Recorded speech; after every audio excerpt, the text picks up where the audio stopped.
Hello and welcome to Outside Xbox. You're watching Show of the Week, and I'm Jane. And I'm Mike. This week I battled legendary Jedi Luke Skywalker in Star Wars Battlefront.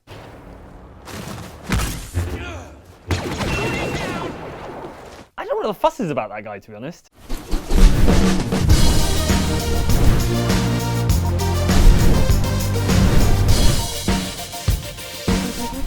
See, if they just put me in charge, the entire Galactic Civil War would have been over in like 5 minutes. So apart from shooting all the space heroes in the back, how are you finding Battlefront? Well...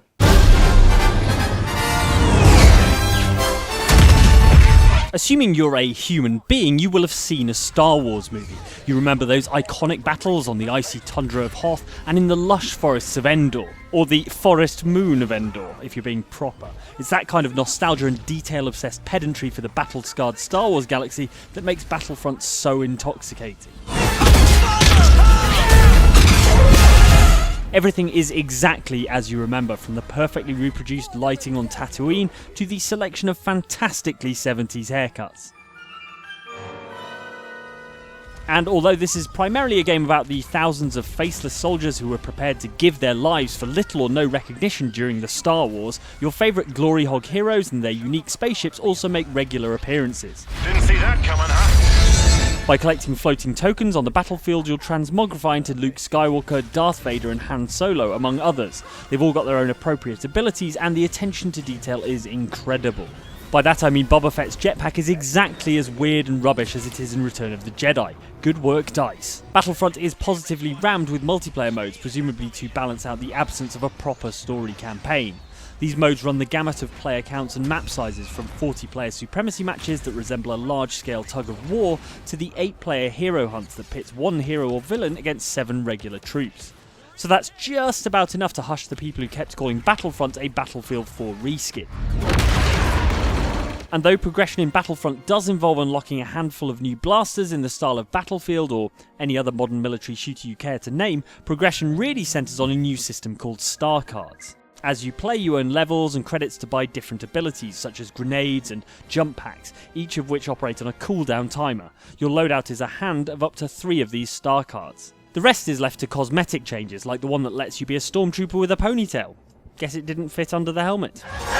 All in all, it's a fan-pleasing bundle. The absence of the space dogfights introduced in Battlefront 2 was the biggest pre-release gripe, but Fighter Squadron mode should scratch a similar itch by being the same thing with added ground and clouds.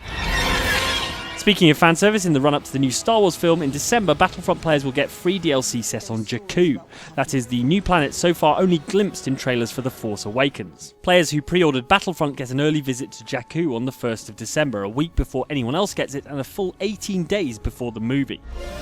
And though we've made a resolution to cut down on moaning about the Star Wars prequel trilogy, you may or may not be pleased to hear that there's not one mention of trade route taxation in the whole game. Just so you know. May the Force be with us.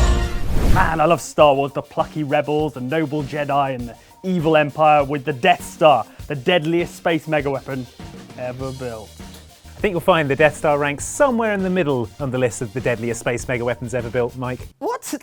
Prove it!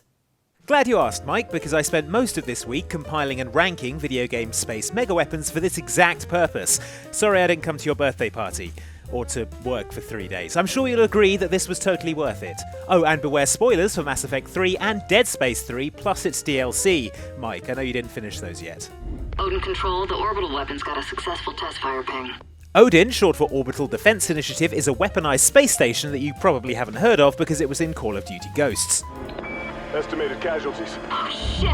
Over 27 million. The Death Star is more efficient and spectacular in its destruction than ODIN, but ODIN is still pretty deadly and also way more convenient because it leaves the planet it is attacking mostly intact in case you want to use it later for, I don't know, storage. Dad, what's happening? It's Odin. ODIN works by firing tungsten rods out of space. These have the same impact as tactical nuclear warheads, but without any of the messy and annoying nuclear fallout. It can wipe out entire cities in seconds, leaving only the most heroic soldiers and bravest dogs alive. Just watch out for stowaway terrorists. You don't want this thing falling into the wrong hands. Odin main. Repeat contact. Come on, this way. On the shuttle. We have an enemy foothold on Odin control. Draws near. Even now we can feel teeming with life. With the name Brother Moon, Dead Space 3's Brother Moon sounds like a friendly anthropomorphic cartoon moon who'll sing you a song about friendship. It turns out it's the exact and horrifying opposite of that, because Brother Moon is a giant ball of dead flesh that eats the biosphere off planets. We are coming.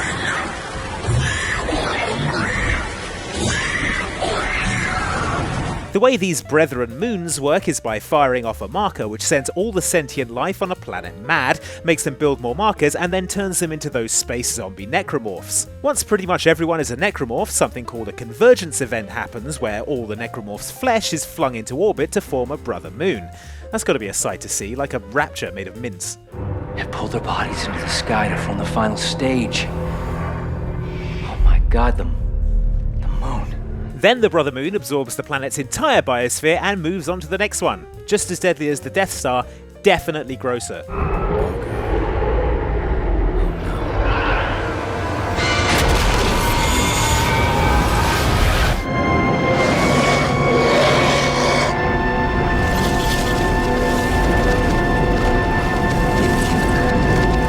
Final Fantasy's Lunatic Pandora is a floating orbital structure that doesn't bother with fiddly things like lasers or orbital rods to do its planet destroying. Instead, Lunatic Pandora just dumps a load of monsters onto the planet below and lets them do all the hard work. This monster dumping, known as the Lunar Cry, can take care of killing entire planets, and since the whole thing relies on pre-existing monsters and space magic, it's considerably cheaper to run than the Death Star. There are no vulnerable exhaust ports to fire photon torpedoes into either, which is a win all round. Alliance R&D has officially begun construction. The team has dubbed it Project Crucible. Up to this point, we've been talking about giant space weapons that can destroy entire planets at a time. That's amateur hour for the Crucible from Mass Effect, which is capable of killing all synthetic life in the galaxy, or remixing the DNA of everyone in the galaxy, plus blowing up a galaxy's worth of mass relays. It's versatile, is what we're saying. When you finally get your hands on the Crucible at the end of Mass Effect 3, the AI that controls the Reapers, who's a little boy because reasons, lets you choose what you want to do with it. Releasing the energy of the Crucible will end the cycle, but it will also destroy the mass relays. The paths are open, but you have to choose. You can destroy the Reapers, control the Reapers, merge organic and synthetic life, or just refuse to do anything, which is pretty funny after having come all that way and fought all those space monsters.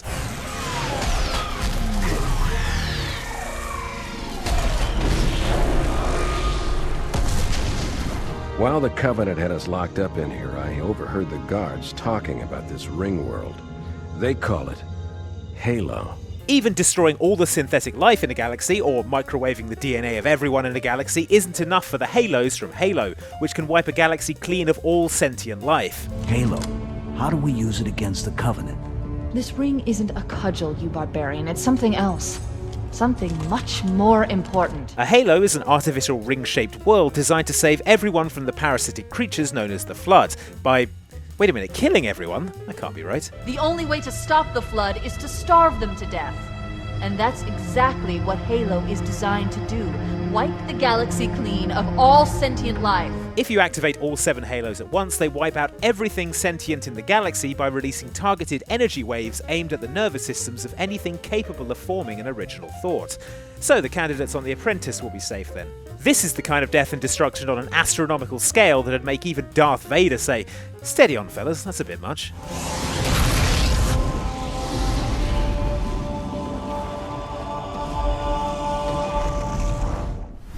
Now it's time to see what's written in the comments and emoted by stormtroopers in Star Wars Battlefront. I feel you, buddy.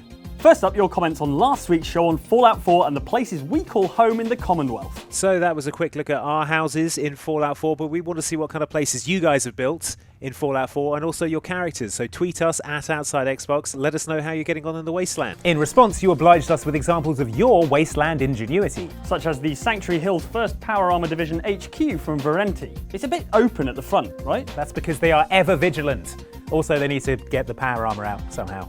Fair point. Jeremiah Horges is a man after my own heart, making this massive open-air bar in his sanctuary. Finally, the Gazatron is going all in on role-playing Tony Stark by building his own Stark Tower and Stark-style wardrobe of power armors. Just head to the barber in Diamond City for your Tony Stark bid and you are good to go.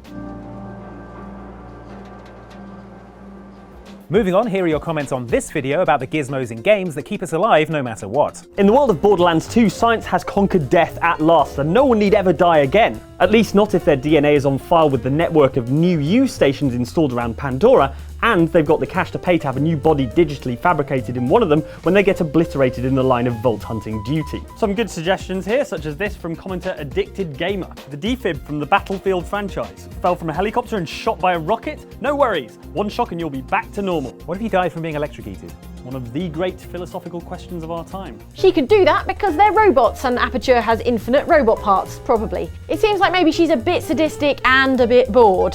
GLaDOS, you ever heard of Netflix? Commenter Alex Corbin only adds, GLaDOS loves a bit of Netflix and Channell. Bravo, sir. And commenter Michael Calabro asks, what about nanomachines, son? Nanomachines, son? Why won't you die?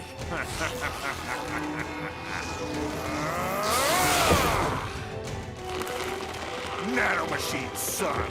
Oh yeah, good point. Finally this week, the comments on the time we played through the early stages of Black Ops 3's campaign, expecting a heroic final stand at every turn. Oh god, that's so You know ugly. what's happening to you? Oh, look at those hands. Pretty cool. I can't play violin with these. Commenter Oscar Russell is a bit keen on cybernetic augmentation. Those robot hands look awesome. Heck, I'd give an arm and a... Oh, wait. Call of Duty is way ahead of you, Oscar. Way behind us, though, is Mike. They do a breakfast burrito. French toast with market fresh berries. Oh man, that sounds amazing. I eat nuts and bolts. Yeah. And I drink my There's steel cut oatmeal. Is that metal enough for you? Stop browsing the breakfast menu. Come and fight for freedom. Joseph Woolnor comments, stop browsing the breakfast menu, come and fight for freedom. New slogan for Xbox recruitment poster confirmed. Mike's attitude can also be summed up by this short play from commenter Ray Iron Army 8. Mike, yeah, I'd like the French toast with berries, please. Jane, Mike, we're in the middle of a chase. Mike, oh right, can I get that to go? Yeah, what have you got to say for your... Gone for brunch back whenever. That's it for Show of the Week. Thanks for watching, but don't forget that hokey religions and ancient weapons are no match for pressing the like button, kid. See you next time. This time I'm going to grenade him. Can't he deflect that with his force powers or something? Take it up with dice. In your face, farm boy.